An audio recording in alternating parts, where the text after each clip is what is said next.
നമസ്കാരം and welcome back. എല്ലാവരും സുഖമായിട്ടിരിക്കുന്നു. രേണു സുധിയാണ് വിഷയം. കഴിഞ്ഞ ദിവസം അവരവരുടെ ചാനലിൽ അപ്ലോഡ് ചെയ്തിട്ടുള്ള ഒരു വീഡിയോ ഉണ്ട്.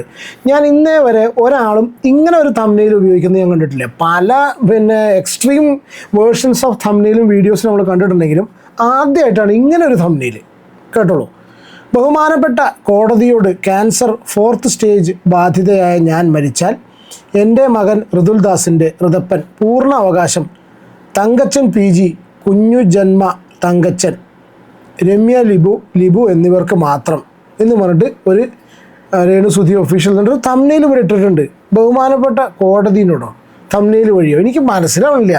സത്യം പറഞ്ഞാൽ ഈ മുരളി ഗോപി ലൂസിഫറിൽ എഴുതിയിട്ടുള്ള ഡയലോഗ് ആപ്റ്റായിട്ട് ഇവരിക്കാൻ ചേരുക. അത് മറ്റേ ഇയാളല്ല, എന്താ പറയുക, ലൂസിഫറിലല്ല, എമ്പുരാനിൽ എഴുതിയിട്ടില്ലേ, മിസ്റ്റർ എനിക്ക് നിങ്ങളെ മനസ്സിലാവുന്നില്ല അറിയില്ലേ. സത്യത്തിൽ ഇവരെ മനസ്സിലാവുന്നില്ല. ഇവരെന്ത് മൂവാണ് നെക്സ്റ്റ് സ്റ്റേജിൽ വരിക എന്നുള്ളത് അറിയില്ല. അല്ലെങ്കിൽ ലക്ഷ്മിപ്രിയ പറയുന്നത് പുലി പതുങ്ങത്ത് ഒളിക്കാനാണ് ഒരു സാധനം പറയില്ലേ, അതേമാതിരി ഇവർ നെക്സ്റ്റ് സ്റ്റേജിൽ എന്തിനാണ് ഇവർ പതുങ്ങിയിരിക്കുന്നത്, ഇവർ അടുത്ത എന്തും കൊണ്ടാണ് വരിക എന്നുള്ളത് പ്രെഡിക്റ്റ് ചെയ്യാൻ പറ്റാത്തൊരവസ്ഥയിലായിപ്പോയി.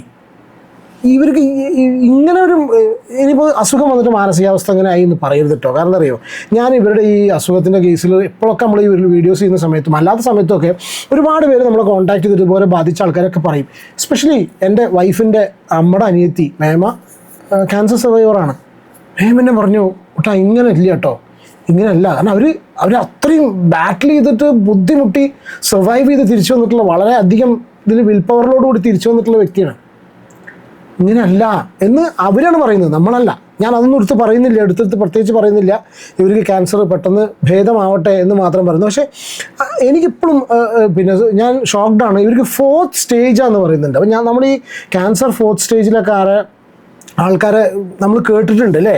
ഞാൻ അറിഞ്ഞതൊക്കെ വെച്ചാൽ എനിക്കറിയില്ല അവർക്ക് 4th സ്റ്റേജ്. പിന്നെ അവർ സോഷ്യൽ മീഡിയ ഇടപെടലുകൾ ഒക്കെ കുഴപ്പമില്ല. അവരുടെ ധൈര്യം കാര്യങ്ങളൊക്കെ പുറത്തേക്ക് കാണിക്കാൻ, അവർ ഫൈറ്ററാന്ന് കാണിക്കാൻ വേണ്ടിയിട്ട് അവർ എങ്ങനെ വേണമെങ്കിൽ ചില പല രീതിയിലുള്ള ആൾക്കാർ ബിഹേവ് ചെയ്യുക. അങ്ങനത്തെ ഒരു അസുഖം വരുന്ന സമയത്ത് ചിലപ്പോൾ മാനസിക ഇതൊക്കെ പോയിട്ടുണ്ടാവുമായിരിക്കാം, അതൊക്കെ ഉണ്ടാവുമായിരിക്കാം. പക്ഷെ ഒരു കാരണവശാലും ഇത് ശരിയല്ല. ഏതെന്നറിയോ, ഈ നമ്മളെ ക്യാൻസർ രോഗികളുടെ റെപ്രസെൻറ്റേറ്റീവായിട്ട് സോഷ്യൽ മീഡിയയിൽ വരിക, അത് ഒരിക്കലും മറ്റ് ക്യാൻസർ വന്ന് ഇരിക്കുന്ന ആൾക്കാർ, because we respect those kind of people, ആ റെസ്പെക്ട് കൂടി ഇല്ലാതാക്കുന്ന രീതിയിൽ ക്യാൻസർ രോഗികളെ കംപ്ലീറ്റ് റെപ്രസെൻറ്റ് ചെയ്യുന്ന പരിപാടി രേണു സുധി കാണിക്കരുത്.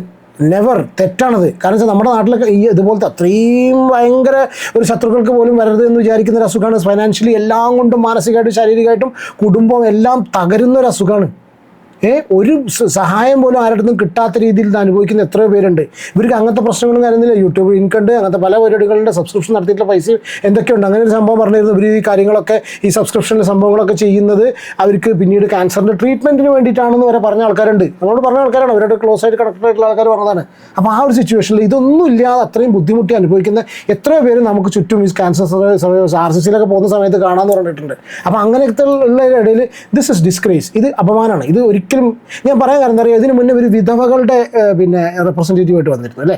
ഞാൻ വിധവകളെ റെപ്രസെൻറ്റേറ്റ് ചെയ്യുന്നു അല്ലേ. അങ്ങനെ വിധവ കാർഡ് ഇതൊരു വിക്ടിം കാർഡാണ്. ഇതൊരു കാർഡാണ്, മനസ്സിലായോ. വിക്ടിം കാർഡ് ഒരു പരിധി കവിഞ്ഞ്, അതെന്നാൽ ശരിയുള്ള കാര്യമല്ല, ഒരു പരിധി കവിഞ്ഞ് ഇതൊന്നും ആരും ചുമക്കേണ്ട, സോഷ്യൽ മീഡിയ ഒന്നും ഇതൊന്നും ചുമക്കേണ്ട കേസില്ല, ചുമക്കുന്നില്ല. അപ്പോൾ ആ ഒരു സിറ്റുവേഷനിലേക്ക് എത്തിക്കഴിഞ്ഞു. അപ്പോൾ വിധവകളുടെ കാർഡ്, വിധവകൾക്ക് വേണ്ടി സംസാരിച്ച് അവസാനം വിധവ പോയിട്ട് ബാറിൽ ഡാൻസ് കളിച്ചിട്ടുള്ള ആൾക്കാരൊക്കെ ഈ വിധവകൾ എനിക്ക് പറയുന്നതിൽ വിഷമമാണ്. ഒരു നല്ലൊരു സ്റ്റേജ് അല്ലല്ലോ അല്ലേ, ഹസ്ബൻഡ് മരിച്ചിട്ടുള്ള ആൾക്കാർ. അപ്പോൾ അതിനെ പല കോമാളീകരിച്ചിട്ട് കൊണ്ടുവന്ന് ഇറക്കിയിട്ട് അവസാനം അവർക്ക് ഈ എതിരെ തിരിയുന്ന സിറ്റുവേഷൻ. ഇപ്പോൾ ആ ഒരു കണ്ടീഷനിലാണ് ഇവർ ക്യാൻസർ രോഗികളുടെ എല്ലാവരുടെ റെപ്രസെൻറ്റേറ്റീവ് എന്നുള്ള കണ്ടീഷനിൽ എന്താണ് ഈ സോഷ്യൽ മീഡിയയിൽ വന്നിരുന്നത്. കഴിഞ്ഞ ദിവസം അവർ ആയിക്കോട്ടെ, ഇനിയിപ്പോൾ അവർ ഇതൊക്കെ തട്ടി മറ്റേ ആ പിക്ലൈൻ്റെ ആ ഒരു ഇതൊക്കെ കത്തീഡ്രലൊക്കെ തട്ടി കളിച്ചു എന്നൊക്കെ പറയുന്നുണ്ട്. എന്തോ ആയിക്കോട്ടെ, മാനസിക സ്ഥിതി എന്താണെന്നറിയില്ല. പക്ഷേ അവരുപയോഗിക്കുന്ന സ്ട്രാറ്റജി, ഞാനതിനെ ഇങ്ങനെ തന്നെ വിശേഷിപ്പിക്കുകയാണ്. ആ ഒരു ഉപയോഗിക്കുന്ന സ്ട്രാറ്റജി ഒരിക്കലും നമുക്ക് ആക്സെപ്റ്റ് ചെയ്ത് കൊടുക്കാൻ കഴിയില്ല. Because this is social media. നമ്മളും കൂടി കാണുന്നുണ്ട്. ഞാൻ മാത്രമല്ല, നമ്മൾ പോട്ടത് റിയാക്ഷൻ ചെയ്യാതിരിക്കുക. ഒരുപാട് പേര് സമയം മെനക്കെടുത്ത് കാണുന്നുണ്ട്. ഒരുപാട് അവരുടെ വെൽവിഷേഴ്സ് ഉണ്ട്, അല്ലാത്തവരെല്ലാവരും ഉണ്ട്. പിന്നെ അവരുടെ കുടുംബത്തിൽ ക്യാൻസർ സർവൈവേഴ്സ് ആയിട്ടുള്ളവരുണ്ട്. അങ്ങനത്തെ ഒരുപാട് പേരുണ്ട്. അപ്പോൾ അവരുടെ ഇടയിലേക്ക് ഇതുപോലത്തെ പരിപാടികൾ കൊണ്ടിറക്കുന്നത് ശരിയില്ല. ഇത് ഏറ്റവും അടുത്ത പുതിയ സ്ട്രാറ്റജി, ഞാൻ അത് കണ്ട് ഞെട്ടിപ്പോയി. I asked lot of people, എനിക്ക് അറിയുന്ന കോൺടാക്ട്സ്, ആരാണ് ഇവരുടെ മകനെ ഹൈജാക്ക് ചെയ്യാൻ നോക്കുന്നത്? അതിലവർ പറഞ്ഞിട്ടുള്ള അവരുടെ മകനാരും തട്ടിക്കൊണ്ടുപോകാൻ നോക്കുന്നത്. ആരാണ് ഇത് ചെയ്യുന്നത്? ഇതാരാ ഇത് നോക്കുന്നത്? എനിക്കറിയില്ല. ഞാൻ ചോദിച്ചവരൊക്കെ, ഞാൻ ചില ആൾക്കാരോട് ചോദിച്ചു, അവരോട് അടുത്തറിയുന്നവരോട്, അവരടുപ്പം നിൽക്കുന്നവരെന്നൊക്കെ പറയണവരോടൊക്കെ ചോദിച്ചു നോക്കി, ആരാണ് ഇവരുടെ മകൻ നോക്കുന്നത്? അപ്പോൾ അവർ ചിരിക്കുക. അവർ ചിരിക്കുന്നത് ലിറ്ററലി ഇതേ ലാഫിങ്. എന്നിട്ട് അവർ പറയണേ എനിക്കറിയില്ല ബ്രോ ആരാത്, എനിക്കറിയില്ല ആരാ ഒരു മകന, എന്താണ് ഈ തട്ടിക്കോ, എന്താ അവർ ഉദ്ദേശിക്കുന്നത്. ഇത് വളരെ സെൻസിറ്റീവായിട്ടുള്ളൊരു കാര്യം ഇവർ അവതരിപ്പിച്ചിട്ട് കോമാളിത്തരമായി മാറി. എന്താ കാരണം എന്നറിയോ? പറയുന്നതിൽ വിഷമമുണ്ട്. ഈ അമ്മമാർക്കൊക്കെ ഞാൻ വിഷമമാണ് എനിക്ക് പറയാൻ ഇഷ്ടമല്ല, എന്നാലും പറയാതിരിക്കാൻ വയ്യ.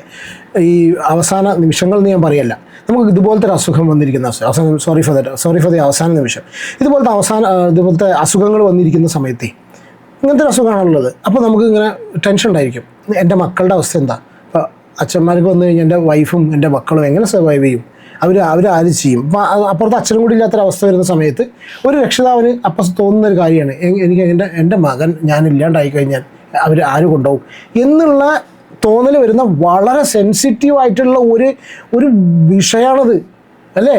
ഞാനില്ലാതായി കഴിഞ്ഞാൽ എൻ്റെ കുട്ടികളെ ആര് നോക്കും എന്ന് പറഞ്ഞിട്ടുള്ള സ്റ്റേറ്റ്മെൻറ്റ് ഇസ് ദി ബിഗ്ഗസ്റ്റ്. മനുഷ്യൻ മനസ്സിനെ നെഞ്ഞൊലയ്ക്കുന്ന പിടിച്ച് ഇതാക്കുന്ന സാധനമാണ്. എനിക്കെന്തെങ്കിലും സംഭവിച്ചാൽ എൻ്റെ കുട്ടികൾക്ക് ആരുമില്ല. ആ ഒരു സ്റ്റേറ്റ്മെൻറ്റ് നിങ്ങൾ പലരും പറഞ്ഞു കേട്ടിട്ടുണ്ടായിരിക്കും. എനിക്ക് എന്തെങ്കിലും പറ്റിക്കഴിഞ്ഞാൽ എൻ്റെ മക്കാർ, എൻ്റെ അച്ഛൻ മരിച്ച സമയത്ത് എൻ്റെ അമ്മ അന്ന് രാത്രി ഞങ്ങളെ രണ്ടുപേരും ഇങ്ങനെ പിടിച്ചു പറഞ്ഞാൽ ഇനി ഞാൻ ജീവിക്കും. എൻ്റെ അമ്മ പറഞ്ഞ ഡയലോഗാണ്. ഞങ്ങൾ അച്ഛൻ്റെ 18-ാമത്തെ വയസ്സിൽ അച്ഛൻ മരിക്കുന്ന സമയത്ത് അമ്മ അങ്ങനെ രണ്ടാളും പിടിച്ച് വരിക. ഞങ്ങൾ ഒരു ഭാഗത്ത് ഞാനുണ്ട്, ഒരു ഭാഗത്ത് അനിയത്തിൻ്റെ 7th സ്റ്റാൻഡേർഡിൽ രണ്ടുപേരും കൂട്ടി പിടിച്ചു. നമ്മുടെ കാലിൻ്റെ നടുവിൽ ഞങ്ങളുടെ ഒരു പട്ടിക്കുട്ടിയുണ്ട്, ഒരു നായ്ക്കുട്ടിൻ്റെ ഡാഷറിൻ്റെ ഉണ്ടായിരുന്നു. ഞങ്ങളുടെ കുട്ടി പോലെ തന്നെയായിരുന്നു. ഞങ്ങൾ ഒരു ചെറിയൊരു ബെഡിൽ ഒരു ചെറിയൊരു സിംഗിളിനെ ഒരു സാധാ ചെറിയൊരു ഡബിൾ ബെഡിൽ കിടക്കുക. ഞങ്ങളത് ആ കിടക്കുന്ന സമയത്ത് അമ്മ ഞങ്ങളെ പിടിച്ചിട്ട് പറയുക, ഇനി ഞാൻ നോക്കും, ഞാൻ നോക്കും.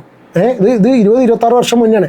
ഇനി ഞാൻ നോക്കും, കാരണം എൻ്റെ മക്കൾക്ക് ഇനി ആരുമില്ല, ഞാൻ നോക്കും, എൻ്റെ കുട്ടികൾക്ക് ഞാൻ ഇല്ലാണ്ടായി കഴിഞ്ഞാൽ നോക്കും എന്ന് പറഞ്ഞിട്ടുള്ള ആ അവസ്ഥയാണത്. ആ അവസ്ഥ ഇതുപോലെ വന്നിട്ട് സോഷ്യൽ മീഡിയയിൽ വന്നിട്ട് കോമാളിത്തരാക്കിയിട്ട് പറയണ കാര്യമുണ്ടോ? ഇതെന്തിനാ ആ ചക്കര തോണ്ടാനാണ്. എനിക്ക് ഇവരോട് ഏറ്റവും കൂടുതൽ റീസെൻ്റായിട്ട് എതിർപ്പ് വന്ന കാര്യം എന്താ വെച്ചാൽ, ഇവർക്ക് ക്യാൻസർ എന്ന സംഗതിയിൽ അവർ മുന്നോട്ട് കൊണ്ടുപോകണമെന്നുണ്ടെങ്കിൽ നല്ല രീതിയിൽ അവർക്ക് മുന്നിൽ പോകുമായിരുന്നല്ലോ. അവർക്ക് വ്ളോഗും പരിപാടിയും കാര്യങ്ങളൊക്കെ ആയിട്ട് എത്ര സഹതാപം ഞാൻ പല പ്രാവശ്യം പറഞ്ഞ മടുത്തൊരു കാര്യമാണ്. അതിന് പകരം ഇവർ വെറുതെ ഈ പകപോക്കലും ആ ചക്കരെതിരെ തിരിഞ്ഞിട്ട് എന്താ what kind of A strategy this lady is using. കാരണം അറിയോ, ഇവർക്ക് സോഷ്യൽ മീഡിയയിൽ കൂടെ സോഷ്യൽ മീഡിയ എന്ന് പറഞ്ഞാൽ അവർക്ക് ഫെയിമാണ്. ഫെയിം എന്ന് പറഞ്ഞാൽ അവർക്ക് നെഗറ്റിവിറ്റിയാണ്. നെഗറ്റിവിറ്റി മാത്രം താലോലിച്ച് കിന്നരിച്ച് അതിനെ മാത്രം കൂടെ കൂട്ടി കൊണ്ടുവരുന്ന അവരുടെ സ്ട്രാറ്റജി വർക്ക് ചെയ്യുന്നില്ല. ശരിയല്ലത്. ആ ചെക്കനിട്ട് ഇതാക്കിയാണ് മര്യാദയ്ക്ക് പോകണവനെ പിടിച്ച് ആദ്യം ബിഷപ്പിനെ കൊണ്ട് വലിച്ചിരിക്കാൻ നോക്കി. അയാളിപ്പോൾ എങ്ങനെയൊക്കെ അടങ്ങി.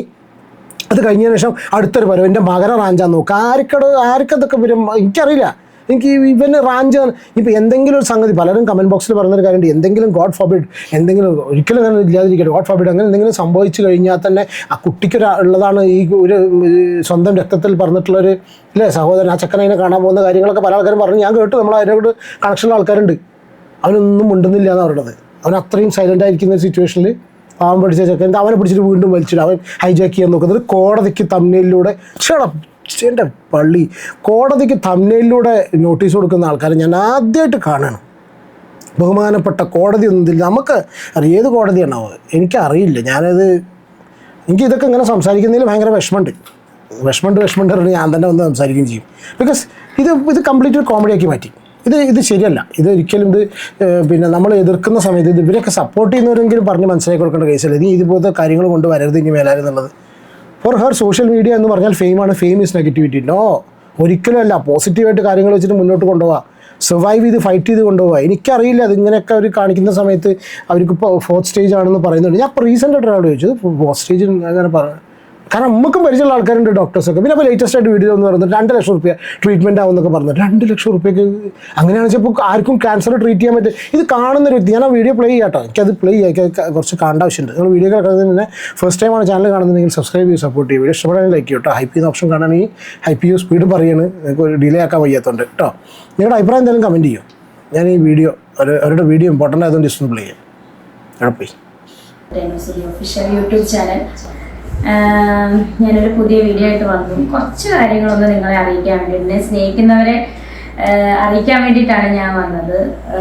പിന്നെ ഇപ്പം ഇച്ചിരി ഈ കോലത്തിൽ പോവുകയാണെങ്കിൽ സ്നേഹിക്കണം അറിയിക്കണം എന്നുണ്ടെങ്കിൽ വല്ല വാട്സപ്പ് ഗ്രൂപ്പൊക്കെ തുടങ്ങിയാൽ മതിയാവും. കാരണം എന്താ വെച്ചാൽ ആ ആൾക്കാരൊക്കെ കുറഞ്ഞു പോയിട്ടുണ്ട്. സ്നേഹിക്കുന്നവരുണ്ട്. ഇതുപോലത്തെ കാര്യങ്ങൾ കേട്ടിട്ട് ആൾക്കാർ കംപ്ലീറ്റ് കുറഞ്ഞു വന്നിട്ടുണ്ട്. ആണ് എന്നെ സ്നേഹിക്കുന്നവർക്ക് വേണ്ടിയിട്ട് ഞാൻ തന്നെ വിഗൊക്കെ വെച്ച് ഒരു പൊട്ടൊക്കെ തൊട്ട് കമ്മലൊക്കെ ഇട്ട്, കാരണം നമ്മളിങ്ങനെയാണല്ലോ ജീവിതത്തിൽ നടന്നത്. അപ്പം നമുക്ക് പെട്ടെന്ന് മുടിയൊക്കെ പോയി നമ്മൾ പൊട്ടൊന്നും തൊടാതെ കണ്ണൊന്നും എഴുതാതിരിക്കാൻ നമുക്ക് മാനസികമായിട്ട് ഒരുപാട് വിഷമമാവും. അപ്പം നമ്മൾ എങ്ങനെയാണോ ഇപ്പം നമ്മുടെ കുടുംബത്തിൽ ക്യാൻസർ രോഗി ഉണ്ടെങ്കിൽ അവരെ എത്രത്തോളം നമ്മൾ സന്തോഷിപ്പിക്കുക അത്രത്തോളം നമ്മൾ സന്തോഷിപ്പിക്കണമെന്നാണ് ഞാൻ കേട്ടിട്ടുള്ളത്. എന്നെപ്പോലെ ഇവർ ഈ സംഗതി നോക്കിക്കൊള്ളു, ഈ ഒരു വീഡിയോ ത്രൂ ഔട്ട് എത്ര പ്രാവശ്യം ഇവർ ഞാൻ ക്യാൻസർ രോഗി, ഒരു ക്യാൻസർ രോഗി എന്ന് പറഞ്ഞിട്ടുള്ള സാധനം എടുത്തിടുന്നുള്ളത്. ഇതൊരു തരം വിക്ടിം കാർഡാണ്. ഈ സ്ട്രാറ്റജി ഞാൻ നിങ്ങൾ ശ്രദ്ധിച്ചോളൂ. എനിക്കത് വാക്ക് പറയുന്നതിൽ വിഷമമുണ്ട്. ആ ഉപയോഗിക്കുന്ന സ്ട്രാറ്റജി ഒരിക്കലും നമുക്കങ്ങനെ പറയാൻ ആഗ്രഹമുള്ള ആളല്ല, നിങ്ങൾക്ക് ചെയ്യാൻ താല്പര്യം ഉണ്ടെങ്കിലും പക്ഷെ നമ്മളെ ഉപയോഗിക്കാൻ താല്പര്യമുള്ളതൊരു വേർഡാണത്. ആ സ്ട്രാറ്റജി ശരിയല്ല കേട്ടോ. ക്യാൻസർ രോഗികളായിട്ട് നമ്മുടെ വീട്ടിൽ ആരെങ്കിലും പ്രിയപ്പെട്ടവരുണ്ടെങ്കിൽ അവരെ നമ്മൾ മനസ്സുകൊണ്ട് ഒരുപാട് അവർക്ക് എന്താണോ സന്തോഷം തോന്നുന്നത്, അല്ല ഒരു പാട്ട് കേൾക്കാനാണെങ്കിലും ഇപ്പോൾ ഒന്ന് പൊട്ട് തൊടാനാണല്ലോ, അവർക്ക് സന്തോഷിക്കാനാണല്ലോ അവരെ സന്തോഷിപ്പിക്കുക. അതാണ് അവർക്ക് രോഗത്തിന്റെ പകുതി ആശ്വാസം കിട്ടുന്ന അതാണ്. എന്ത് പൊട്ട് തൊട്ടിട്ടോ മുടി കെട്ടിയിട്ടോ ഇല്ലാതിരിക്കില്ല. കാരണം മുടിയൊക്കെ കൊഴിഞ്ഞു പോകുന്ന സമയത്ത് എന്തായാലും വിഷമവും കാര്യങ്ങളുണ്ടാവും. അതിനേക്കാളും കൂടുതൽ വേണ്ടത് മാനസികമായിട്ടുള്ള സമാധാനം. ഈ മനസ്സിൻ്റെ സമാധാനത്തിന് ആൾക്കാർ വില കൊടുക്കാത്ത എന്താണെന്ന് മനസ്സിലാവുന്നില്ല. ഞാൻ പറയുമ്പോൾ ഏറ്റവും കൂടുതൽ മനുഷ്യന് വേണ്ട സാധനം എന്താ അറിയും? മനസ്സമാധാനമാണ്. അതില്ലെങ്കിൽ കഥ കഴിഞ്ഞില്ലേ. ഏറ്റവും കൂടുതൽ വിലപ്പെട്ട സാധനം എന്ന് പറഞ്ഞാൽ മനസ്സമാധാനമാണ്. വേറെ എന്തുണ്ടായിട്ടും കാര്യമില്ല. നമുക്ക് മനസ്സമാധാനം ഇല്ലെങ്കിൽ അവിടെ പോയില്ല പരിപാടി. അപ്പോൾ ഒരാൾക്ക് മനസ്സമാധാനം ഉണ്ടാവാറുണ്ടെങ്കിൽ സമാധാനം കെടുത്തുന്ന കാര്യങ്ങൾ നമ്മുടെ മനസ്സിലേക്ക് എടുക്കാതിരിക്കുക. അത് ഇവർ മാത്രമല്ല, ഇവർ ചുറ്റുള്ള ആൾക്കാർ ചിന്തിക്കുക. അവർ പൈസയുടെ പുറകെ പായാതിരിക്കുക. യൂട്യൂബിൽ കോൺട്രവേഴ്സി ക്രിയേറ്റ് ചെയ്തിട്ട് മറ്റുള്ളവരെ ദ്രോഹിക്കാനോ അതിന് ഡോളർ അടിക്കാനൊക്കെ വേറെ മാർഗ്ഗങ്ങൾ നോക്കുക. മറ്റുള്ളവരെ ദ്രോഹിക്കല്ല ചെയ്യുക. അപ്പം മനസ്സമാധാനം കിട്ടുന്ന രീതിയിലുള്ള കാര്യങ്ങൾ ചെയ്യുക. അല്ലാതെ വട്ടുമല്ല. ഒരുപാട് പേര് സ്നേഹിക്കുന്നുണ്ട്. ഒത്തിരി നല്ല ആളുകൾ എന്നെ കാണാനും വന്നിട്ടുണ്ട്. ഇൻഫെക്ഷന്റെ പ്രശ്നമൊക്കെ ഉള്ളതുകൊണ്ടാണ് ഞാൻ പറഞ്ഞില്ല. ഇനി കാണാൻ വരവൻ്റെ വേറൊരു കാര്യം പറഞ്ഞേക്കട്ടെ. കഴിഞ്ഞ ദിവസം ഏതൊരാളുടെ അനുമോളുടെ ഇൻ്റർവ്യൂ വന്നിട്ടുണ്ട്. അനുമോൾ പറഞ്ഞു എന്നെ വിളിച്ചിരുന്നു വന്ന് കാണണം എന്ന് പറഞ്ഞു. ഇവർ വളരെ അത് ഞാൻ പറഞ്ഞു അതിലും ഭയങ്കര സ്ട്രാറ്റജിയാണ്. ഇതിൻ്റെ പുറകിൽ ആരാന്നുള്ളത് അവന് ഭയങ്കരനാണ് കേട്ടോ. ഭയങ്കരം എന്ന് പറഞ്ഞാൽ ഏത് വിഡ്ഢിയായ ഭയങ്കരനാണ്. നമ്മളൊക്കെ ഉള്ളതുകൊണ്ട് മനസ്സിലാവുന്നുണ്ട്. നമ്മൾ കാരണം നിങ്ങളെയും കൂടെ ഞാൻ പറയുന്നു, വളരെ കൃത്യമായിട്ട് കാര്യങ്ങൾ നോക്കുന്ന ആൾക്കാരുണ്ടെന്നുണ്ടെങ്കിൽ അതുകൊണ്ട് മനസ്സിലാവുകയാണ്. അതായത് പേഴ്സണലി പല ആൾക്കാരും ഇവർ വിളിച്ചിട്ട് പറയുന്നത് എനിക്ക് നിങ്ങളെ കാണണം. എന്നോട് ഒരാൾ പറഞ്ഞു വിളിച്ചിട്ട്, അത് അവർ പേഴ്സണലി അവർ വിളിച്ച് പറയണേ എനിക്ക് നിങ്ങളെ കാണണം. അനുമോളൊക്കെ ഇതിലിട്ട് പറഞ്ഞല്ലോ ഞങ്ങൾക്ക് നിങ്ങളൊന്ന് കാണണം എന്ന് പറഞ്ഞു. അപ്പോൾ കാണണം എന്ന് പറഞ്ഞു എന്നുള്ളത് അവർ വന്ന് അനുമോളോ ആരോച്ചാൽ അവർ വന്ന് പറയുന്നതുകൊണ്ട് മാത്രമാണ് അറിയുന്നത്. അല്ലെങ്കിൽ നമ്മളെന്താ കാണുന്നത്? എല്ലാവരും ഇവരെ പോയി കാണുക. സീമാജി നായരെ കേസ് പുറത്ത് വന്നു അല്ലേ? സീമാജി നായർ വന്ന് കണ്ടു എന്ന് പറയുന്ന സംഭവം വളരെ കൃത്യമായിട്ട് ആസൂത്രണം ചെയ്ത് പുറത്തേക്ക് വിട്ടിട്ടുള്ള ആ ചക്കൻ തകർക്കാനാണ്. അരെ വാട്ട് ഇസ് ദിസ്? ഇത് എന്തിനാ ആ ചക്കര തകർക്കാൻ നിൽക്കുന്നത്? കാരണം എന്നിട്ട് എന്നിട്ട് അതിൻ്റെ പേരിൽ വേറൊരു ഒരു കോവർ കഴുത അവിടുന്ന് ICUവിൻ്റെ ഉള്ളിൽ കയറി പറഞ്ഞിട്ട് വീഡിയോ ഇട്ടു. മറ്റവണ്ടല്ലോ അൻഷാദ് പാല എന്ന് പറഞ്ഞ ഒരു കഴുത. പിന്നെ അവൻ എന്താ വിചാരിച്ചു? ഇവർ സൂയിസൈഡ് ചെയ്ത് പറഞ്ഞിട്ടുണ്ട്. ഇതൊക്കെ ഇവർ തമ്മിലത്തെ അഡ്ജസ്റ്റ്മെൻ്റ് ആവുന്നുണ്ട്. എന്നിട്ട് സീമാജി നായരുടെ ഫോട്ടോ എടുത്തിട്ടു. ഞാൻ സീരിയസ്ലി ഞാൻ പറയാം, I work with lot of AI images. നമ്മൾ കാണാത്ത ആളൊന്നുമല്ല. പക്ഷെ ഒറ്റയടിക്ക് ആരപ്പോൾ ഇത് നോക്കുക? ഇവർ ഓരോരുത്തരും അപ്ലോഡ് ചെയ്യുന്ന സാധനങ്ങൾ AI ആണോ നോക്കുമോ? ഭൂരിഭാഗം ആൾക്കാർക്കും AI ഇമേജ് കണ്ടാൽ മനസ്സിലാവാത്ത എത്ര ആൾക്കാരില്ലേ? വീട്ടമ്മമാരില്ലേ? പ്രായമായിട്ടുള്ള ആൾക്കാരില്ലേ? അവർക്കൊക്കെ മനസ്സിലാവുമോ? സീമാജി നായരുടെ ഫോട്ടോ കണ്ടപ്പോൾ ഒരുപാട് പേര് വിശ്വസിച്ചിട്ടുണ്ട്. ചില ആൾക്കാർക്ക് മാത്രം മനസ്സിലായിട്ടുണ്ട് AI എന്നുള്ളത്. അപ്പം എന്താ വിശ്വസിക്കുക? അവർ വരെ ഇവിടെ കയറി അവിടെ ഒന്ന് കണ്ടു. പിന്നെ അതിൻ്റെ ബാക്കിൽ എന്താണ് ഒരു തേജോവികാരം? എന്താ തേജോവികാരം തന്നെയല്ലേ പറയുക? കെട്ടിപ്പിടിച്ചിട്ട് ഫോട്ടോ ഇടുന്നത്. അപ്പോൾ എന്തിനാ വേണ്ടിയിട്ടാണ്?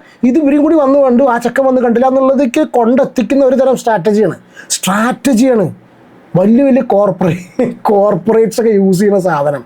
അങ്ങനെ വളഞ്ഞിട്ടിട്ട് പിടിക്കുക. എല്ലാവരും പണ്ട് പറയില്ലേ, ഒരു ബിൽഡിങ് ഏതൊരു സിനിമയിൽ കേട്ട ഡയലോഗ് വന്നിട്ട്, ഒരു ബിൽഡിങ് ഒരാൾ വിൽക്കാൻ തയ്യാറായപ്പോൾ ഞാൻ അതിൻ്റെ ചുറ്റുള്ള ബിൽഡിങ്സ് ഒക്കെ വാങ്ങി ചെലന്തി വല തീർത്തു, അവസാനം അയാൾ നിർബന്ധിതനായി വിൽക്കാൻ എന്നൊക്കെ പറഞ്ഞിട്ട് ഏതോ ഒരു സിനിമയിൽ ആരോ അടിച്ച ഡയലോഗ്. അതേമാതിരി ആ ചക്കര അറ്റാക്ക് ചെയ്യാൻ വേണ്ടിയിട്ട് ബാക്കിയുള്ള എല്ലാ ഭാഗവും കോർണർ ചെയ്തുകൊണ്ടിരിക്കുക. അങ്ങനെ പേഴ്സണലി എല്ലാവരോടും വിളിച്ചിട്ട് പറയാം നിങ്ങൾ വന്ന് കാണണം എന്ന് പറഞ്ഞിട്ട് എല്ലാവരും പേഴ്സണലി വിളിച്ച് വരുത്തിയതിന് ശേഷം ഇവരൊക്കെ വന്ന് കാണുമ്പോൾ എന്താ വിചാരിക്കുക? കണ്ടോ അവർ വന്നു ആ സ്ത്രീ വന്നു, ഇവർ ഒറ്റയിരുന്നു കണ്ടോ, അവർക്കൊക്കെ വല്ല കാര്യമുണ്ടോ? കുറച്ച് ദിവസം ബിഗ് ബോസിൻ്റെ ഉള്ളിൽ നിന്നിട്ടുള്ള ബന്ധമല്ലേ ഉള്ളൂ, അവരടക്കം വന്ന് കണ്ടു, ആ ചെക്കൻ വന്ന് കണ്ടില്ലല്ലോ എന്ന് പറയിപ്പിക്കാൻ വേണ്ടിയിട്ടുള്ള അടവെടുക്കുകയാണ്. അയ്യോ, തുടങ്ങിക്കഴിഞ്ഞാൽ കുറച്ച് ദിവസത്തേക്ക് എനിക്ക് വയ്യാണ്ടാവും. അന്ന് ഞാൻ കിടന്നുകൊണ്ടാണ് ICU പോകുന്നതിന് തലേന്നൊരു വീഡിയോ ഇട്ടു.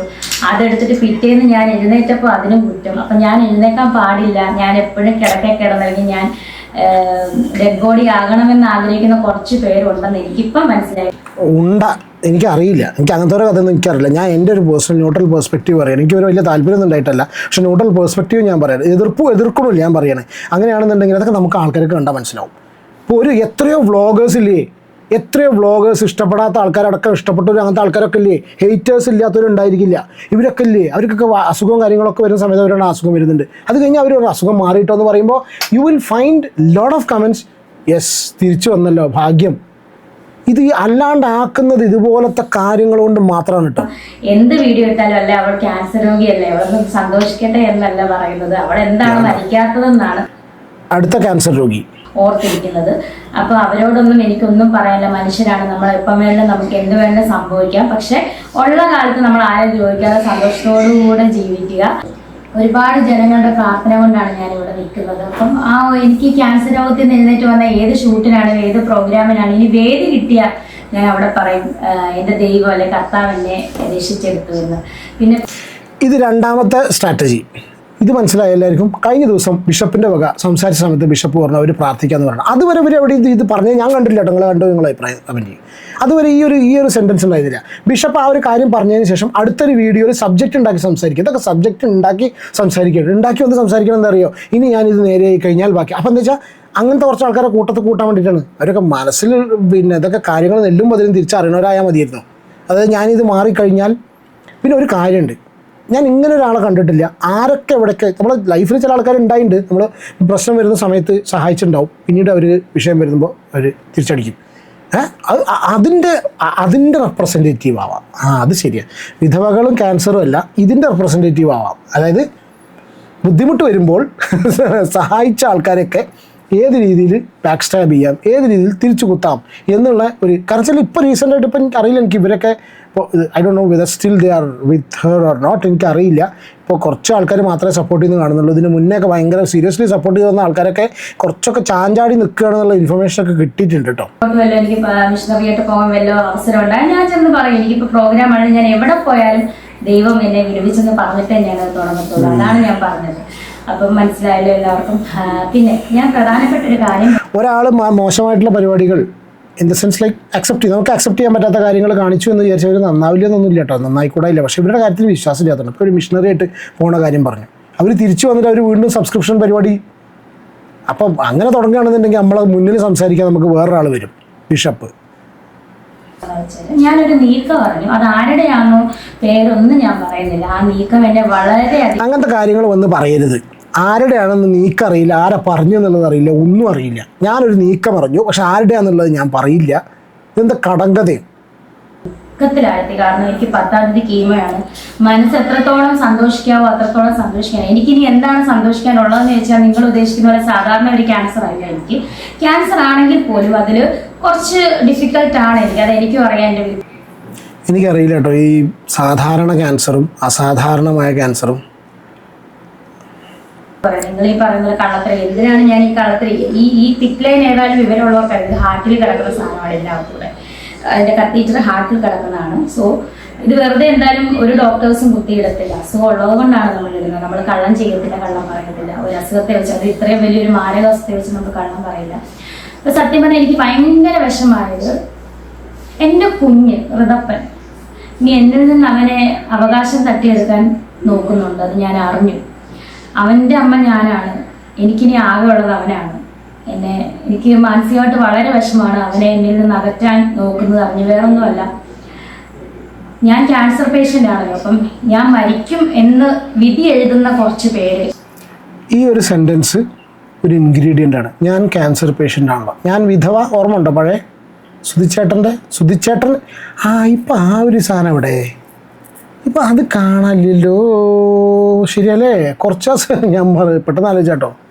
സുധിച്ചേട്ടൻ എന്ന് പറഞ്ഞിട്ടുള്ള ആ ചേരുവ ഇപ്പം കഴിഞ്ഞു. വിധവ എന്ന് പറഞ്ഞ ചേരുവ കഴിഞ്ഞു. ഇപ്പോൾ പുതിയ സാധനം.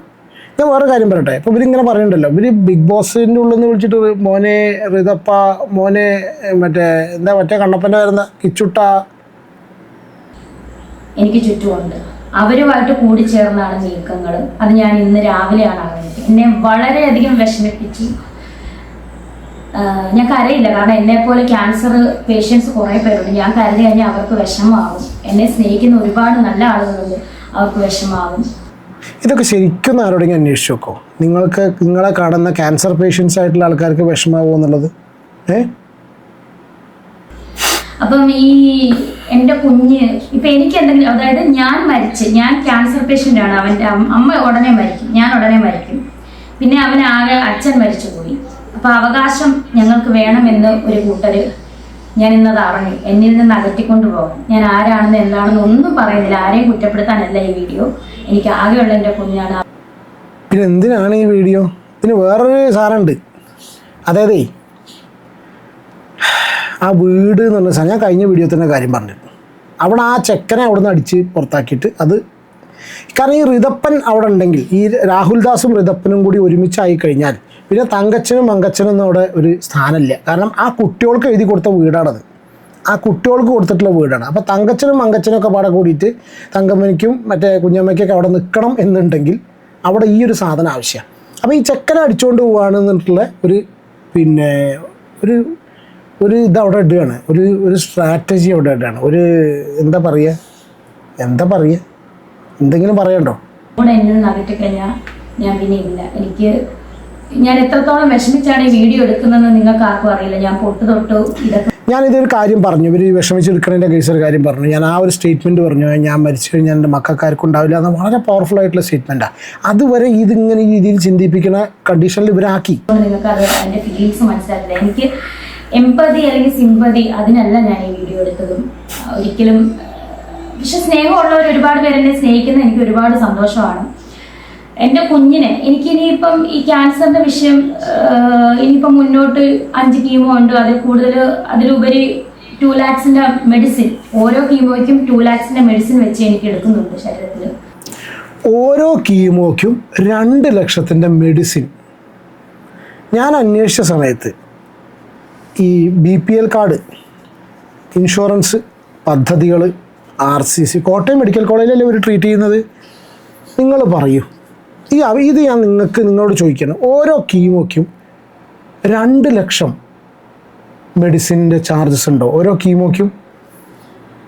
സോ എങ്കിൽ മാത്രമേ ഞാൻ തിരിച്ചു വരത്തുള്ളൂ എന്നാണ് ആ ഒരു ഇത്. അതുകൊണ്ടാണ് സോ ഡോക്ടേഴ്സ് അങ്ങനെയാണ് പറയുന്നത്. നമ്മൾ എല്ലാവരും എനിക്ക് ധൈര്യം തരുന്നുണ്ട്, പക്ഷെ എങ്കിലും ഞാൻ അറിഞ്ഞായിരുന്നു എൻ്റെ അവസ്ഥ, ഇപ്പോഴത്തെ അവസ്ഥയിലാണ്. സോ എനിക്കൊന്നും സംഭവിക്കാതിരിക്കട്ടെ. എന്നെ ഒരുപാട് പേര് സ്നേഹിക്കുന്നുണ്ട്.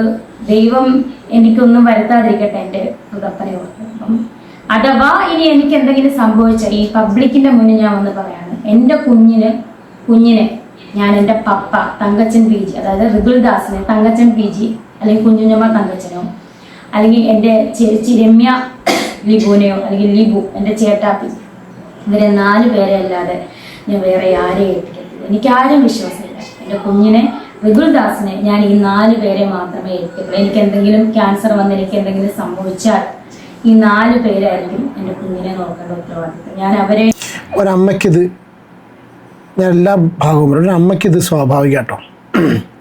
സ്വന്തം ചേച്ചി നോക്കും, അങ്ങനത്തെ ഒരു സിറ്റുവേഷൻ റിയൽ ലൈഫിൽ ഉണ്ടായിട്ടുണ്ടാവും. നിങ്ങൾക്ക് ഞാൻ ഇവരെ സപ്പോർട്ട് ചെയ്ത് സംസാരിക്കില്ല. ഒരു അമ്മയ്ക്കിത് സ്വാഭാവികമാണ്. കാരണം എനിക്ക് എന്തെങ്കിലും അങ്ങനെ സംഭവിക്കാതിരിക്കട്ടെ. എനിക്ക് അങ്ങനെ സംഭവിക്കുകയാണെന്നുണ്ടെങ്കിൽ എൻ്റെ സ്വന്തം ചേച്ചി അല്ലെങ്കിൽ അമ്മ അല്ലെങ്കിൽ അച്ഛൻ നോക്കണം, അത്ര എൻ്റെ കുട്ടിയെ വേറെ ആരും നോക്കില്ല എന്നുള്ളത് അതൊരു സ്വാഭാവികമാണ്.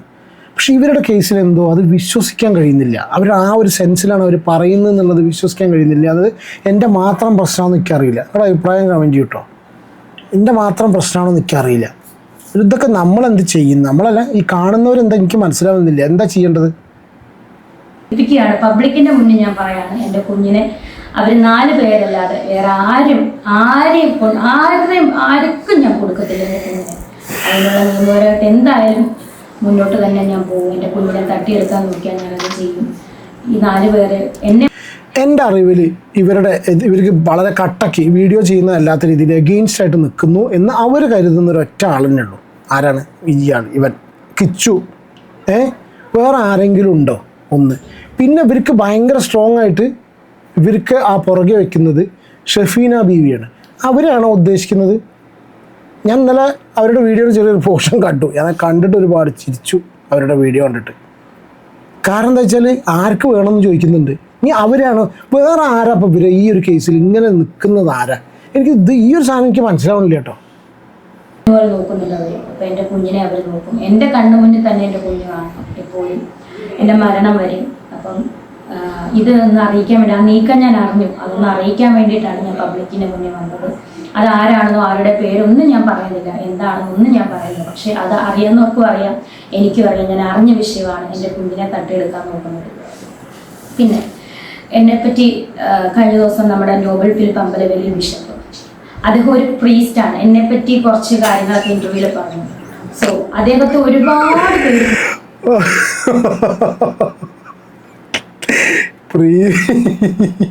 പ്രീസ്റ്റ് എന്തൊക്കെയാണ് അതിനെ പറഞ്ഞിരുന്നുള്ളതാണ്. അയ്യോ, ഇത് നിങ്ങൾ പറഞ്ഞ കാര്യമൊക്കെ ഓർമ്മിപ്പിക്കാൻ വയ്യ. ക്ലിപ്പൊന്നും ഓർമ്മിപ്പിക്കല്ലേ, പ്രീസ്റ്റ് പറയണ്ട പോയി. അദ്ദേഹം ഒരു പ്രീസ്റ്റാണ്, ഞാൻ അദ്ദേഹത്തെ. അപ്പോൾ മൂപ്പർക്ക് ഈ വീഡിയോ കാണുമ്പോൾ മൂപ്പർക്ക് ഞാൻ പറയാൻ അറിയാം, അയ്യോ ഓർമ്മിപ്പിക്കല്ലേ പൊന്നേ അറിയണ്ടാവും. കാരണം എന്താ വെച്ചാൽ അയാൾ അത്രയും മൂപ്പര് കഴിഞ്ഞ ദിവസം വളരെ കൃത്യമായിട്ട് പറഞ്ഞു, ഇനി ആരെ സഹായിക്കാൻ പോവുകയാണെങ്കിലും ഇതുപോലത്തെ ടീമിനെ സഹായിക്കാൻ പോരുതെന്ന്. അയാൾ അതുകൊണ്ട് ഇപ്പോൾ പുലിവാലെന്നല്ല, അതിൽ വേറെ വല്ലതും മുകളിൽ വല്ലതും പിടിക്കാണ്ടെങ്കിൽ അത് പിടിച്ചിട്ടുണ്ടാണ്. നിങ്ങളൊരു കാര്യം മനസ്സിലാക്കണം, അദ്ദേഹം ഒരു പ്രീസ്റ്റ് ആണ്. അദ്ദേഹം എന്തുമാകട്ടെ, എന്നെ പറ്റി സോഷ്യൽ മീഡിയയിൽ അദ്ദേഹവും പറഞ്ഞിട്ടുണ്ടായിരുന്നു, ഞാനും അദ്ദേഹത്തെ പറഞ്ഞിട്ടുണ്ടായിരുന്നു. ഇദ്ദേഹം ഒരു പ്രീസ്റ്റ് ആണെന്നുള്ളത് അദ്ദേഹത്തിനേക്കാളും നമ്മളെക്കാളും കൂടുതൽ അദ്ദേഹമാണ് മനസ്സിലാക്കേണ്ടത്. സീരിയസ്ലി അദ്ദേഹമാണ് മനസ്സിലാക്കേണ്ടത് ഞാനൊരു പ്രീസ്റ്റ് ആണെന്ന് സ്വയം.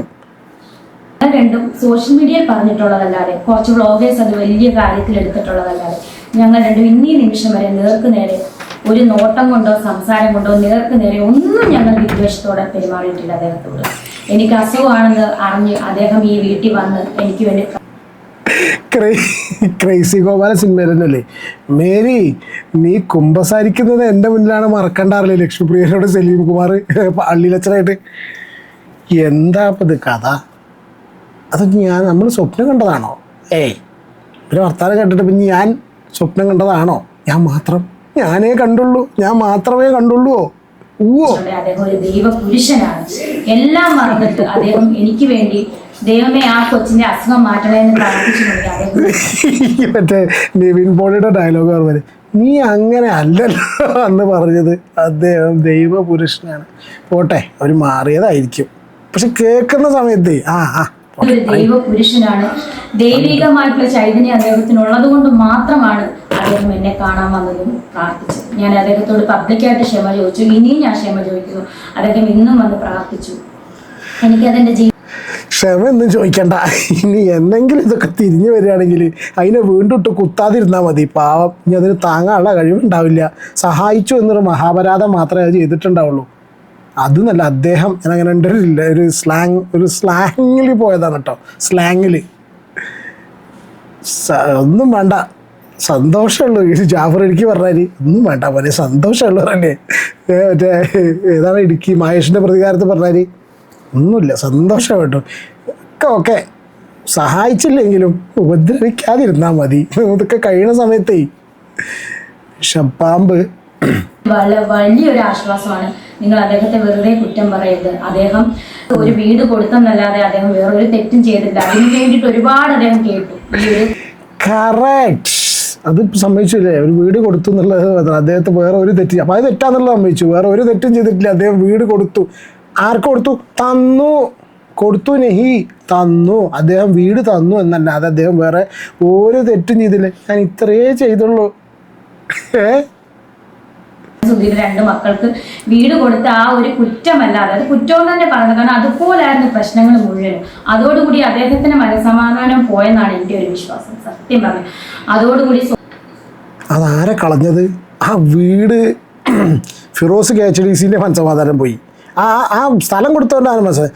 ആ വീട് ചോരുന്നു, മാന്തുന്നു, പൊളിക്കുന്നു, കുത്തുന്നു, വെട്ടുന്നു, എന്തൊക്കെയായിരുന്നു. ആര് സമാധാനം പറയുന്നൊക്കെ പറഞ്ഞു. തങ്കുവിൻ്റെ ഓർമ്മയില്ലേ? EMN അല്ലേ ഇത്? ഞാൻ സ്വപ്നം കണ്ടതാണോ? എനിക്കിപ്പോൾ അങ്ങനെ ഒരു സംഭവം, എനിക്ക് അങ്ങനെ ഒരു സംശയം ഞാനേ കണ്ടുള്ളൂ. മീഡിയയിൽ ഒരുപാട് പ്രശ്നങ്ങളുണ്ടായി. എങ്കിൽ പോലും അദ്ദേഹം എല്ലാ വിഷമങ്ങളും മറന്ന് എനിക്ക് അസുഖമാണെന്ന് പറഞ്ഞപ്പോൾ അദ്ദേഹം ഈ സുധിയിലേക്ക് വരികയും പ്രാർത്ഥിക്കുകയും ചെയ്തു. വലിയൊരു ദൈവപുരുഷനാണ് അദ്ദേഹത്തെ. ഞാൻ അങ്ങനെയാണ് കാണുന്നത്. വെറുതെ അദ്ദേഹത്തെ ആവശ്യമില്ലാതെ ആരും കുറ്റപ്പെടുത്തരുത്. നിങ്ങൾ സത്യം അറിയാതെയാണ് കടന്ന് കുറ്റപ്പെടുത്തുന്നത്. പിന്നെ വേറെ ഒന്നും എനിക്ക് പറയാനില്ല. ഞാൻ ആരെയും എന്താ പറയുക, എനിക്ക് കാണണമെന്ന് പറഞ്ഞ് ഞാൻ ആരെയും നിർബന്ധിച്ചിട്ടോ ഒന്നുമല്ല ആരും വരുന്നത്. എന്നെ സ്നേഹിക്കുന്നവരും ഞാൻ സ്നേഹിക്കുന്നവരെയും മാത്രമാണ് എന്നെ കാണാൻ വരുന്നതും. എനിക്കത് അപ്പോൾ വിളിച്ചിട്ട് പോയവരും തേഞ്ഞു. അനുമോള് അങ്ങനെ നാദിറ, എന്താണ് മറ്റേ നാദിറല്ല, എന്താ അവരുണ്ടല്ലോ, നൂറല്ലല്ലോ എൻ്റെ പേര്, ഭഗവാൻ അതുവരെ മറന്നോ? ലെസ്ബിയൻസ് ആദില നൂറ, സോറി, മറക്കാൻ പാടില്ല, ബിഗ് ബോസ് ആയതുകൊണ്ട് കേട്ടോ. ആദില നൂറ ഇവരൊക്കെ വിളിച്ചിട്ട് പോയതല്ലേ, കാണണം എന്ന് പറഞ്ഞ് വിളിച്ചു പറഞ്ഞതല്ലേ, അങ്ങനെയല്ലേ പോയത്. അപ്പോൾ അവരും തേഞ്ഞു. പോയവരെന്തായി? ഞാൻ ആരെയും നിർബന്ധിച്ചിട്ടൊന്നുമില്ല. പിന്നെ ഞാൻ അങ്ങോട്ട് കയറി ആരെയും വിളിച്ച് നിർബന്ധിക്കുകയൊന്നുമില്ല. എനിക്ക് എൻ്റെ മനസ്സെന്ന് പറഞ്ഞാൽ എല്ലാവരെയും എനിക്ക് കാണാൻ വളരെ സന്തോഷമാണ്.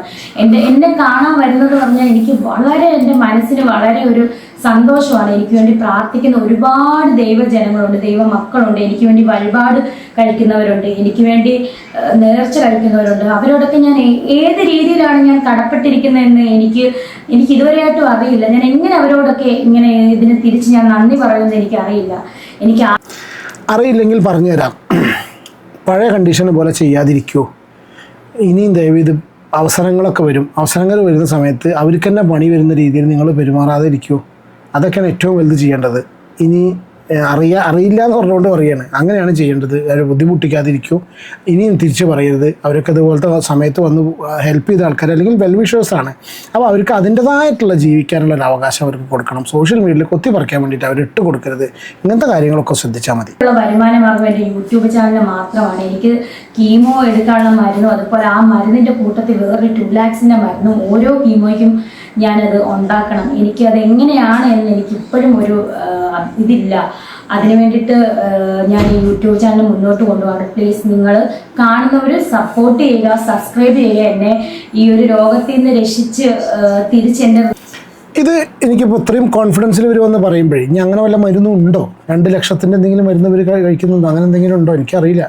ഇനിയിപ്പോൾ ആരെങ്കിലും എവിടെന്നെങ്കിലും വല്ല ഡോക്ടർമാരെയൊക്കെ കൊണ്ടുപോകുന്നുള്ള അറിയില്ല കേട്ടോ. അപ്പം അങ്ങനെയാണ് കാണുന്നത്. ഡോക്ടർ സംസാരിച്ചു പറഞ്ഞ് നെക്സ്റ്റ് മൊമെൻറ്റിൽ വരുന്നത് കാണാമല്ലോ. അമ്മയായിട്ട് തിരിച്ചു കൊടുക്കുക എന്നുള്ള ഒരൊറ്റ ഇതുകൊണ്ടാണ് ഞാൻ സത്യം പറഞ്ഞാൽ ഞാൻ അതുകൊണ്ടാണ് മുന്നോട്ട് പോകുന്നത്. ഞാൻ പലപ്പോഴും തളർന്നു പോയിട്ടുണ്ട്. പക്ഷേ അവിടെ നിന്നൊക്കെ എന്നെ സ്നേഹിക്കുന്ന കുറച്ച് പേരുടെ ആ സ്നേഹവും പിന്നെ ഒരുപാട് ലോകത്തിലുള്ള ഒരുപാട് നല്ല മനുഷ്യരുടെ പ്രാർത്ഥനയും ഉള്ളതുകൊണ്ട് മാത്രമാണ് ഞാൻ ഇന്ന് ഈ നിമിഷം ഇവിടെ ഇരിക്കുന്നത്. ആ കീമോ കഴിഞ്ഞ് കഴിഞ്ഞാൽ ഇനി എന്ത് അവസ്ഥയെന്ന് എനിക്കറിയില്ല.